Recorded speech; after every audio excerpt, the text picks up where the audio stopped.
দিচ্ছেন? এই প্যানেলের গ্যারান্টি আছে 30 বছর। 30 বছর? 30 বছর ভাই অনেকে বলে ভাই 30 বছর পরে আপনার খুঁজে পাওয়া যাইবো।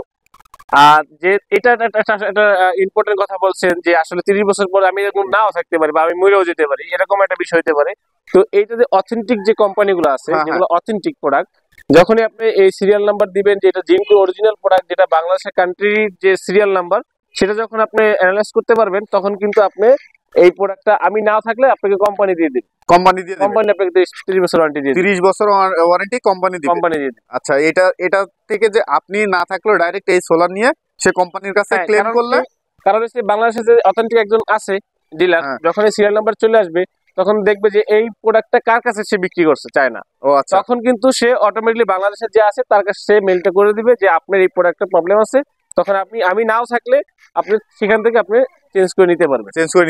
আচ্ছা, আমি যতটুকু জানি যে সোলারের মধ্যে কয়েকটা ভাগ আছে এবং আছে কিছু মালের কোয়ালিটির ক্যাটাগরি আছে, একটা হলো এন টাইপ, একটা হলো পি টাইপ, তার মধ্যে আবার কিছু আছে যেগুলো বাংলাদেশে আপনার কান্ট্রি যে এটাকে বলে যে আপনি কান্ট্রিতে এলাও না, ঠিক আছে? আপনি লট যেভাবে কিনি, আমাদের যেমন লট কিনি না, এরকম লটের যে প্রোডাক্ট গুলো আসে সেটাও কিন্তু জিঙ্কুরি, সেখানে কেউ আপনি চাইলে নিজেও আপনি ইম্পোর্ট করে নিয়ে আসতে পারবেন লটের মাল।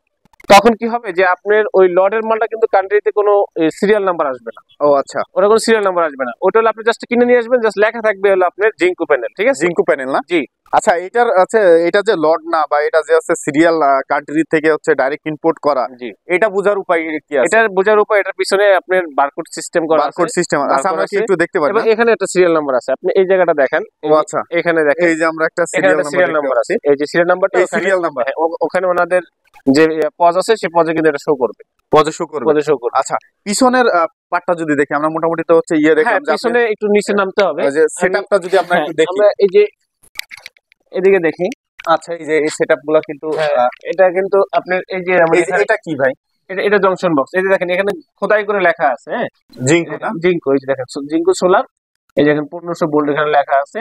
ও আচ্ছা, ঠিক আছে। আর এই যে এখানে জিঙ্কো স্টিকার দেওয়া আছে, এখানে একটা বারকোড সিস্টেম আছে। আরেকটা জিনিস যেটা, সেটা হলো আপনি এন টাইপ কিভাবে বুঝবেন? এই দেখেন এখানে কিন্তু আমাদের এই যে ওপেন সার্কিট ভোল্টেজ, ঠিক আছে, ওপেন সার্কিট ভোল্টেজ করে 600, এই দেখেন এই যে 615 ওয়াট এন লেখা আছে, হ্যাঁ, এন লেখা আছে। এই এনটা কিন্তু আপনি এন টাইপ, এটা টেকনোলজি আপডেট। ও আচ্ছা, আপডেট টেকনোলজি। এবং এটা ব্যাক সাইডেও কিন্তু সেল আছে, ব্যাক সাইডেও সেল? হ্যাঁ, এখান থেকেও কিন্তু দেখেন গরম, এটা অনেক গরম, এখান থেকে কিন্তু আপনি সাপোর্ট পাবেন। ও আচ্ছা আচ্ছা, মানে দুইটা সাইড দিয়ে যখন আপনাকে দিবে তখন আপনি কিন্তু 615 ওয়াট পাবেন। 615 দুইটা সাইড দিয়ে পাবেন? দুইটা সাইড দিয়ে, এখানে আপনি ব্যাক সাইডের থেকেও পাবেন, ফ্রন্ট সাইড থেকেও পাবেন, ঠিক আছে? আচ্ছা, এটা হচ্ছে back side and front side দুইটা থেকে তারা হচ্ছে তাপ শোষণ করে বিদ্যুৎটা উৎপাদন করতে পারবে। জি। সুজন ভাই, এটা কি হচ্ছে দুই সাইড থেকে হচ্ছে আপনার করতে পারবে? জি, এটা হলো বাইফেসিয়াল সোলার প্যানেল। এটাকে বলা হয় বাইফেসিয়াল সোলার প্যানেল। আর এটা আপনি দুই পাশ থেকেই বিদ্যুৎ কনজিউম করতে পারে। আর আমরা এখানে আমাদের কানেকশন সিস্টেম গুলো দেখেন, এগুলো সবগুলো কিন্তু সিরিজ করা হয়েছে। এবং এই যে প্রত্যেকটা এই যে তারের ভিতরেও কিন্তু লেখা থাকবে, ঠিক আছে, লেখা থাকবে এখানে জিঙ্কো সোলার লেখা থাকবে। আর আমাদের এই সোলার থেকে এই বাসা, যেমন আপনার 2 গোড়া পানির মোটর আছে, ইন্ডাকশন চুলা আছে, এরপর আপনার রাইস কুকার আছে, ফ্রিজ আছে, ওভেন আছে এবং গিজার আছে, সব মানে সব অল এভরিথিং, এই বাসার সব এভরিথিং কিন্তু আপনি চালাতে পারবেন এই সোলার সিস্টেম, এই সোলার দিয়ে।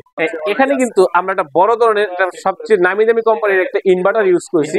সেটা হলো যে আমাদের দে কোম্পানির একটি হাইব্রিড সোলার ইনভার্টার আমরা ইউজ করছি। আচ্ছা আচ্ছা, এটা অটোমেটিক্যালি চলে আসবে, বাট আমরা এখানে ধরে এই মেশিনে কোনো প্রবলেম হচ্ছে।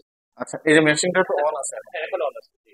এখন আপনি এটা যে কোনো ভাবে প্রবলেম হচ্ছে, ঠিক আছে, এটা যাতে সে লাইট যাতে ইউজ করতে পারে, ব্যবহার করতে পারে, সেই জন্য আমরা একটা এটিএস ব্যবহার করছি এখানে, অটোমেটিক চেঞ্জ ওভার। আচ্ছা, এইটা কি ভাই? এটা হলো স্টেবিলাইজার। দেখেন আমি এখানে দেখাই, যেমন এখানে রাত্রে সবচেয়ে ভোল্টেজ বেশি, সব জায়গাতেই বেশি সমস্যা করে। যেমন এখানে আছে কত, আপনি 30 এর মতো আছে, ঠিক আছে, 230 এর ইনপুট ভোল্টেজ, 230 আছে। আর এখানে আমরা 220 আমরা দিচ্ছি। ওভার ভোল্টেজ থেকে সে এটাকে 220 সব সময় দিয়ে, মানে এটা হচ্ছে যে ওভার ওভার যে ভোল্টেজটা আছে সেটা লোডটাকে সে হচ্ছে স্টেবল করে যাবে। তখন কিন্তু বোঝা যাচ্ছে যে বাংলাদেশের শেষ প্রান্তে চলে আসছে। হ্যাঁ, তো এই হাইব্রিড সোলার সিস্টেম গুলো কিন্তু আমরা সারা বাংলাদেশেই করে থাকি। আচ্ছা, যদি কেউ হচ্ছে আপনার মানে বাংলাদেশের মানচিত্রের মধ্যে যে জায়গা আছে সেখানে গিয়ে তো আপনারা করে দিয়ে আসেন? জি, আমরা এটা যেমন করলাম আপনার এই যে যেমন বাংলাদেশ একদম বর্ডারে আপনার চুয়াডাঙ্গাতে করলাম।